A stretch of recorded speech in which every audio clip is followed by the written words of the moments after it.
খুলনা বড় বাজারের ব্যবসায়ী বিশ্বজিৎ সাহা সাথে ভিকটিমের স্ত্রী লামিয়ার প্রেমের সম্পর্ক গড়ে ওঠে এবং এক পর্যায়ে অনৈতিক সম্পর্ক গড়ে ওঠে। ইমনটি ইমন ঘটনাটি জেনে ফেলে এবং বিশ্বজিৎ শাহকে ফোন করে কড়া ভাষায় গালিগালাজ করে। ইমনকে শায়েস্তা করার জন্য বিশ্বজিৎ শাহ তাকে হত্যার পরিকল্পনা করে।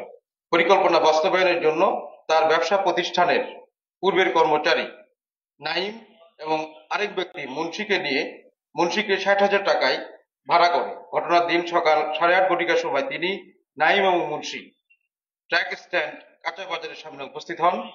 এই সময় আলামিন ওরফে ইমন মোটরসাইকেল সোনাডাঙ্গা থানাধীন ২২ তলার সামনে এসে পৌঁছালে বিশ্বজিৎ শাহ ইমনকে চিনিয়ে দেয় এবং মোটরসাইকেল চালানো অবস্থায় নাইম এবং মুন্সি আলামিনের পেটে ছুরিকাঘাত করে পালিয়ে যায়। পরবর্তীতে আলামিন ওরফে ইমনকে হাসপাতালে নেওয়া হলে কর্তব্যরত চিকিৎসক তাকে মৃত বলে ঘোষণা করেন। ঘটনার জড়িত আসামি অন্যান্য যারা আসামি আছেন তাদেরকে গ্রেপ্তারের জন্য অভিযান অব্যাহত আছে।